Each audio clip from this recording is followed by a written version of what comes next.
Morning and happy Monday. It is now 6:30 on this July 24th. I'm Caitlin Heck here with meteorologist Alex Forbes. I like that fancy way to say it's going to be hot. You can only say it so many ways after so long. Right, yes. The atmospheric pressure is going to increase and the mercury in the thermometers are going to go up. Yeah, it's going to be hot here in central Georgia. There's the sunrise across downtown Macon, officially about 10 minutes away until it comes above the horizon. 69 is the current number here in Macon. Winds there calm. It got 70 in Warner Robins, 74 in Cochran, 73 in Dublin, 72 in Sandersville and in Wrightsville, 73 in Vidalia, and 75 to get your morning started down in Wilcox County. The dew points, though, also in the 70s. Anytime you have the dew points and the air temperature close to one another, that's when you're going to get humid conditions, and that is indeed what we have outside this morning. In fact, looking at fog in a handful of spots as well. But we are quiet on the radar, not looking at any showers, and really for the most part across the southeast, not looking at a whole lot. We saw some showers along the Savannah River, along that stationary boundary through the overnight hours. That has since faded away. The closest rainfall is going to be down into the Florida Panhandle this morning. But out the door today, average high is 94. I think we get to about 93. That's going to come right around 4 p.m. and that will be our high temperature. Still a hot afternoon, although it's not going to be as humid. I'll show you when that humidity returns on your 7-day forecast in just a moment. All right, thank you, Alex. New from overnight this morning, 3 people are recovering after someone shot them on Shearwater Drive in Macon. Bibb Sheriff's Office says it happened around 7:30 last night. The footage you see here is from Lario Falconsville. Deputies responded to a home on the 4,000 block of Shearwater about multiple people shot. People were standing in the yard, 3 of them hurt. All 3, an 18-year-old, 30-year-old, and 36-year-old, got hit in the leg. Right now, they are expected to recover. Investigators are still looking into what led to the shooting. And this morning, 2 people are still recovering after a shooting. Milledgeville police are investigating. Police department says it happened around 1:15 yesterday morning. An officer was out patrolling the 100 block of West Martin Luther King Jr. Boulevard and heard several gunshots from a party nearby. While heading to the scene, another officer saw a car speed away with its hazard lights on. The car stopped at a hospital and the officer found a 14-year-old boy shot in the neck. He went to a hospital in Atlanta. Another car on scene sped off. An officer stopped the car on North Columbia Street. They found an 18-year-old shot. He is in critical condition. Detectives found 2 handguns in the cars, which had been reported stolen. If you have any information about either of these shootings, you can call Macon Regional Crime Stoppers. That number is 1-877-68-CRIME. Again, 1-877-68-CRIME. The search for a missing 15-month-old has now come to an end. Warner Robins police updated us that Tayani Johnson has been found safe, but they say her father, 22-year-old Calvin Johnson, is still on the loose. Police got a call just before 6 yesterday morning about an abducted child.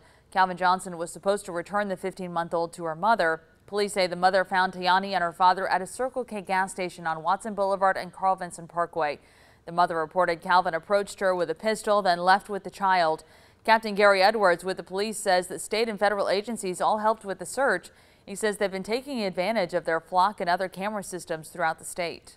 I have a 1-year-old Friday, and I don't wish that upon no one at all. So just giving prayers to the family, and stay strong. Captain Edwards says they traveled to Savannah, where Calvin allegedly lives with his grandmother. He says the grandmother took the child back to central Georgia, and now Calvin has 2 warrants out for kidnapping and possession of a firearm during a crime.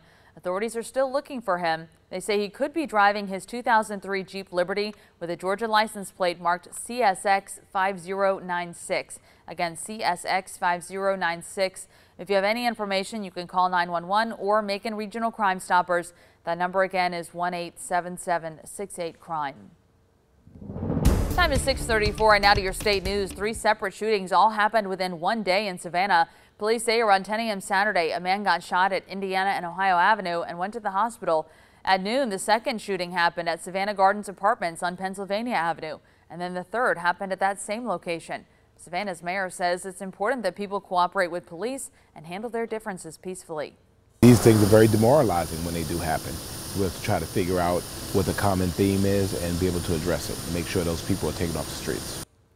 Saturday morning, University of Georgia students got several alerts just after 3 in the morning about an overnight shooting near the campus.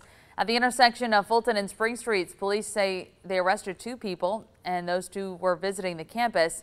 The final alert said that a campus visitor was found shot in the leg. Police say he will be okay. Right now, the 2 in jail are facing several charges. Atlanta police say more than 100 cars were broken into over the weekend, including an Atlanta police car. I was parked on street parking outside, and I saw my car as one of the ones that was damaged. The break-ins happened in a parking garage for an apartment complex and outside close to a busy belt line. People are left cleaning up broken glass after their windows were all smashed in. One man had $80 stolen from his car. He says luckily, though, his drum equipment was untouched. One woman says the break-ins point to a larger parking problem. We've had the gate to our garage has been broken for months and months, and we've been filing complaints with management here to try to get it fixed. And they keep saying, oh, the part's coming in, it'll be fixed, and then it hasn't gotten fixed. And there have been smaller incidences of people having their bikes stolen, cars broken into as well, just not this scale. People there are saying they plan to move if the issue is not resolved. Well, you may remember earlier this month we told you about 2 volunteer firefighters in Upson County who got hurt when their truck overturned. Both are still in the intensive care unit at a hospital in Atlanta. Well, Saturday you can help out at a Light Up Ride event. Upson Sheriff Dan Kilgore says Logan Gordy lost control of the fire truck and it overturned on Mudbridge Road. The Light Up Ride event starts Saturday at 9 a.m. at the Rock Hill Fire Department. Well, now at the Tubman Museum, you can view legal documents involving enslaved people in Macon and Bibb. It's part of the Enslaved People Project. Bibb County Superior Court Clerk Erica Woodford says it was all started by accident. She was doing an inventory of records and found old Bibb County deed books with records of slave transactions. There are 6,000 pages of records from 1823 to 1865. At the exhibit, you'll see handwritten documents for the sale, loan, even gifts of enslaved people. Superior Court Clerk's Office worked with Mercer University to digitize those records. Stephanie Woods Miller with the Clerk's Office says they hope to help people find their own family history in these books. If you give us a chance, we won't stop talking about it. And so it's not just here. This is just a piece, but it stretches through generations, and we hope to give our children something to remember these people long after we're gone. For anyone who believes they have ties dating back to 1823, you can stop by the Bibb County Superior Court Clerk's Office. The Enslaved People Project will be on display until sometime in August, and then it will move on to the Douglas Theater. Well, there's new hope for patients fighting cancer thanks to a new tool gaining popularity. Find out how it looks for specific genes in a way that makes it a care game changer. Plus,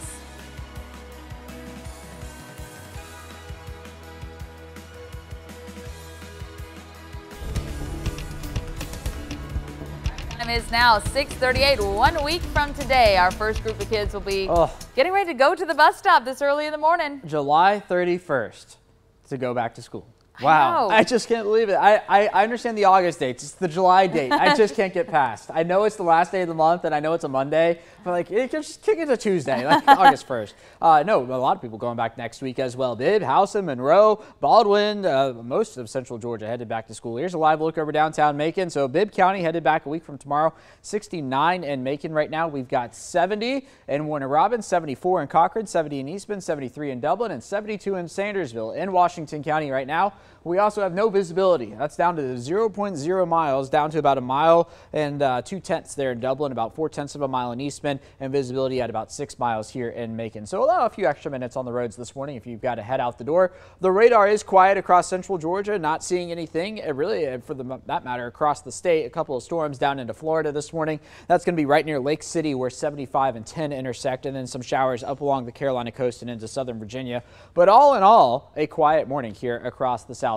So through the day today, going to get into the mid-90s. A handful of showers will be possible, about a 20% chance of rain on into the morning hours tomorrow, down into the 60s before we're back into the 90s tomorrow afternoon. A couple of showers possible once again, another 20% chance of rain. And really the only thing you're going to notice over the course of the days ahead is just a gradual warming trend as temperatures on Wednesday find their way into the upper 90s across Central Georgia. What does that mean for the heat index values? Well, today, going to feel like the actual air temperatures outside. Then for tomorrow, going to add some humidity back into the mix. So feeling like 97 in Macon, 94 in Dublin. If you catch one of these showers, that's when it feels like the 80s.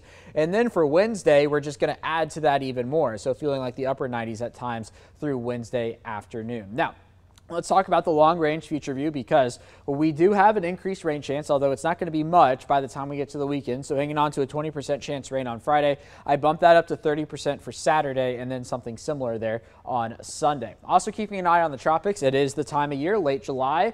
We do have an area of disturbed weather that we've been tracking across the Atlantic for the better part of a week now, and it got up to about a 60% chance of development. Well, now it's down to 20%. This is a perfect example as to why we don't go calling storms names before they actually become storms, because now the expectation is that this does not. And of course, we'll follow the details on that as it enters the Caribbean. Been a warm past week here in central Georgia. Last weekend, 96 on Saturday, 97 on Sunday, and then mid to upper 90s through the week. We did catch a break this past Saturday and Sunday at 88, but overall about 13 above average days so far here, 24 days, or I guess 23 days technically, through the month of July. Today headed to 93, still a hot afternoon. If you're headed out to the Bacon tonight, going to be a warm evening as well. 92 for 6 p.m., 88 by 8 p.m., and 81 by 10 p.m.